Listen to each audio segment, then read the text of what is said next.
At noon in Almaty, Kazakhstan, seldom in the news, found itself at the epicenter of global concern when, on January 2, well-organized armed militants sought to turn peaceful, mass demonstrations into a springboard for an anti-government coup d'etat. The unrest went on for 10 days. Blood flowed in the streets of Kyzylourda and Jambil, and the country's largest city, Almaty. Before it was over, 225 people died, including 19 police officers. By January 12, the president of Kazakhstan, Kassym-Jomart Tokayev, and government loyalists managed to crush the rebellion and quickly cobbled together a package of reforms, long promised but only fitfully implemented, to address the concerns of the peaceful demonstrators. Time will tell if it successfully addresses those concerns. In foiling the attempted coup, Tokayev achieved two key objectives. First, he put the kibosh on the largely neoliberal, Western-orientated Kazakhstani oligarch class. Some were arrested, others scolded, and yet others were allowed to hightail it out of the country. Second, he upended the efforts of Macinderites, acolytes of the 19th century English founder of geopolitics and geostrategy, Halford Mackinder,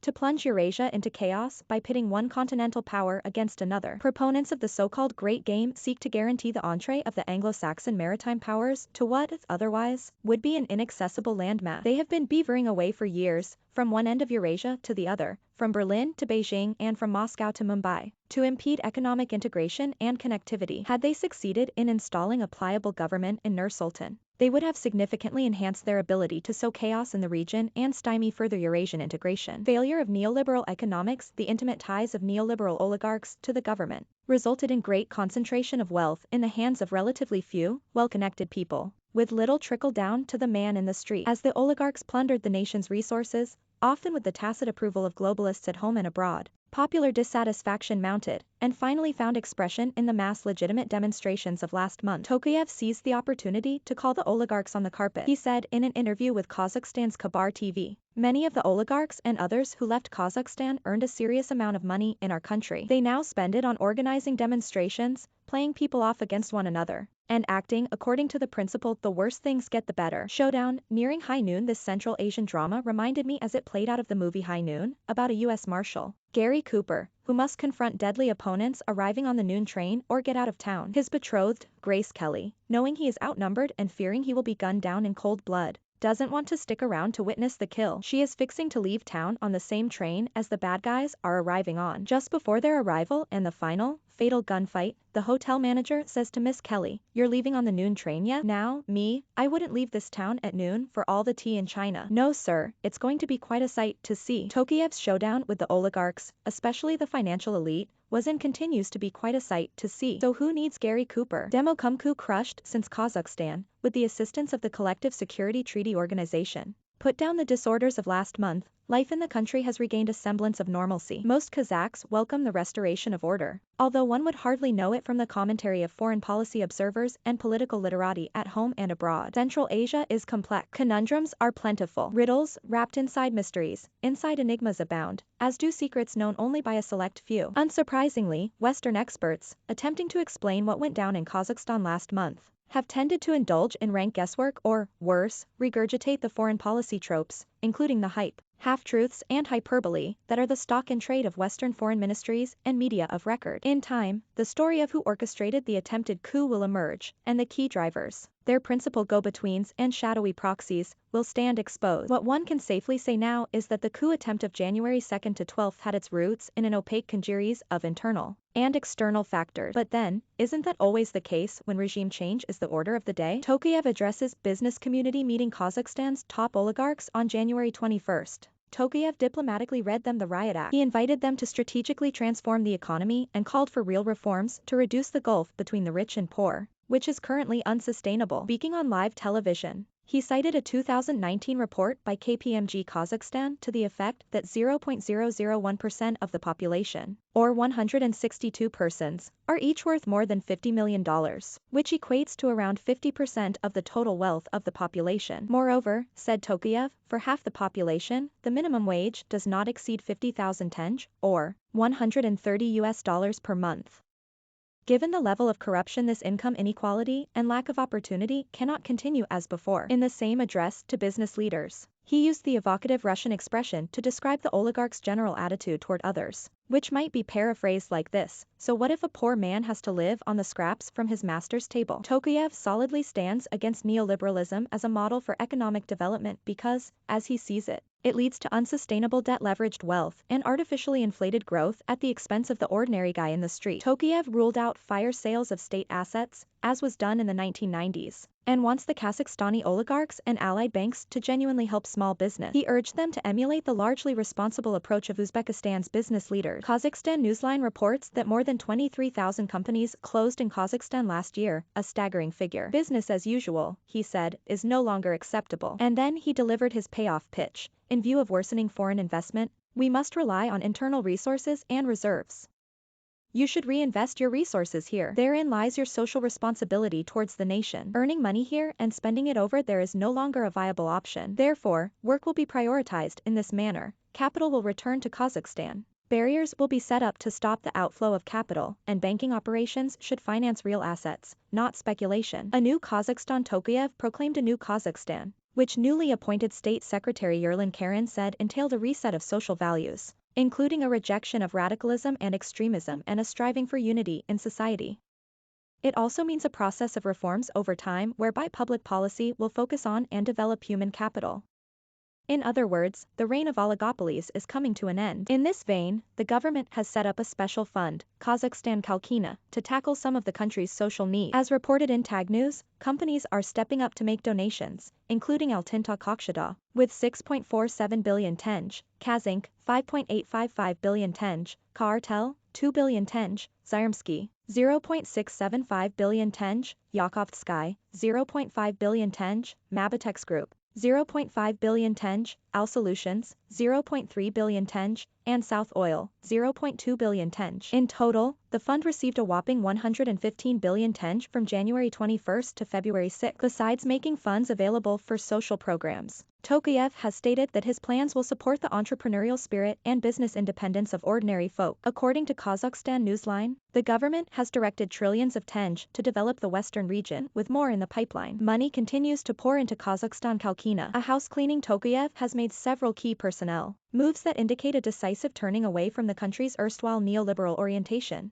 starting with the naming of a new acting prime minister, Alihan Smailov. Karim Masimov, chief of intelligence as the coup attempt was gaining steam and longtime intimate of former President Nursultan Nazarbayev, was arrested on January 6 and charged with treason, while recent reports by the Daily Mail, The Washington Examiner and Epoch Times suggest there may be more to the story than meets the eye. Few of Nazarbayev's family and friends have been unaffected. His sons-in-law have left key posts in governmental and quasi-governmental bodies. One of his nephews was dismissed as deputy head of the National Security Committee. As Nazarbayev's family beats a retreat from Kazakhstan's public life, even bureaucrats and other off-balance sheet folk have resigned or been fired. Tokayev has ditched the Minister of Defense, Murat Bektanov, a Nazarbayev loyalist. The Samarkazina National Wealth Fund of Kazakhstan is reducing its leadership cadre and staff by 50%. The chairman of the boards of Kazakh Gas and Kaztransoil and the vice minister of energy have left their posts. There will be more changes. On January 17, Nazarbayev emerged from seclusion to affirm that Tokayev was the legitimate president of the republic and, as such, possessed the full powers of the office, including chairmanship of the Security Council. He denied that there was any turf war between Tokayev and the oligarch class, though it must be said that this strains credulity. Clearly, these developments strengthen Tokayev's position. So does the recent decision of the Majlis, the lower house of parliament, to cancel Nazarbayev's lifetime chairmanship of the Security Council of Kazakhstan. Civil disobedience, imported or domestic. Tokayev claims that the instigators of the unrest had received training and leadership from a single command post. His administration has not substantiated this claim, but to suggest, as some have, that the demonstrations and concomitant coup attempt were entirely spontaneous, a response to price increases that played out within the acceptable norms of civil disobedience, seems disingenuous at best. Nevertheless, British newspaper The Guardian suggests that an isolated internal matter turned into a general protest and eventually spun out of control. The Washington Post asks, is there any evidence of foreign links to unrest? It answers its own question with an unambiguous no, and quotes the Atlantic Council's Eurasia Center asserting that these claims are beyond thin. These claims are ludicrous. Tokayev, judging by his speech of January 29, believes otherwise. It was a well-planned operation by professional fighters who had received special training with knowledge of target. It was a carefully planned terrorist operation, by its very design, with involvement of militants from abroad. The airport was seized to facilitate the transport of militants from a single city in Central Asia. These were well-prepared fighters and commanders. A France 24 reporter expressed utter disbelief when Kazakh Foreign Minister Mukhtar Tilyaberdi said in Brussels that he was ready to share proof with the international community that there were foreign terrorists among the armed militants.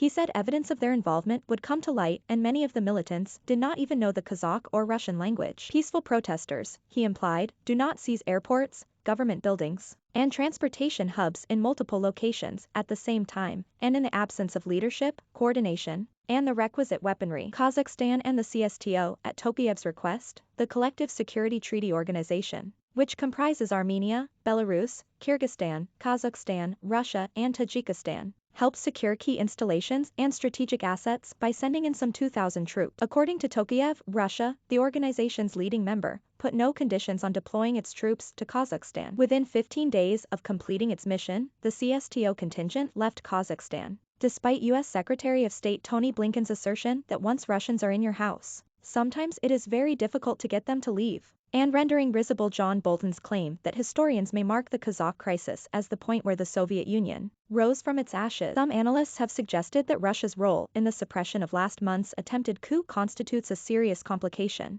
to long-term geoeconomic and geopolitical strategies that Beijing has spent years crafting, and that Russia's exercise of power in Kazakhstan comes at China's expense. But there is no evidence to suggest China took umbrage at Moscow's role in putting down the coup attempt, or regarded its interests as threatened. And while it's absolutely necessary to take a huge dose of salt before reading, also see the joint China-Russian statement of February 4 on China's views on Eurasia. To be properly understood, last month's events must be seen through the lens of Eurasian integration and connectivity, that is, as indicating the emergence of an anti-Mackinder entente cordiale that dare not speak its name. Diplomatic fallout even as China cracks down on internal dissent, unacceptable, and advances its long-term strategy of economic assimilation. Eurasian integration and connectivity are at the top of its agenda. Stability and predictability in Eurasia, on China's terms, are priorities of the first order. For an indication of the high importance China attaches to Central Asia, see President Xi Jinping's remarks at an event on January 25, marking the 30th anniversary of diplomatic relations between China and Central Asian countries. Speaking by phone with his Russian counterpart, Sergei Lavrov, as the upheaval in Kazakhstan was coming to an end, Chinese Foreign Minister Wang Yi made no bones about Beijing's support for President Tokayev. Reporting on the conversation, the South China Morning Post indicated substantial agreement between the two foreign ministers. Wang Yi stressed that President Xi Jinping has specifically sent a message to Kazakhstan's President Tokayev,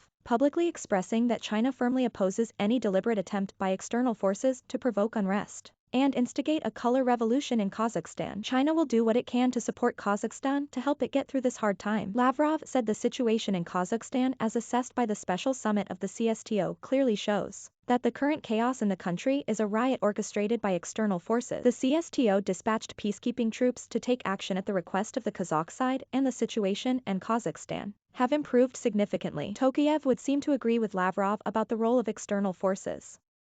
He asserted that among the coup organizers were foreign militants from Afghanistan and Mideastern countries. Other sources claimed Pakistani Tablighi Jamaat and Turkish connections. Again, the evidence, as it emerges, will shed light on the extent of foreign involvement. David Goldman insightfully notes in his January 27 Asia Times article Epidemic of Insanity Strikes America's leaders that the Muslim issue, and suspicions of Washington's exploitation of it, force Moscow and Beijing together. That's why Putin sent his 6th Airborne to crush the revolt in Kazakhstan, and Beijing applauded. Turkish Foreign Minister Mevlut Cavusoglu said that the great Turkic world stands by Kazakhstan. We fully support Kazakhstan in the restoration of stability in the country. As the Republic of Turkey, we have been in contact with the Kazakh authorities from the very beginning.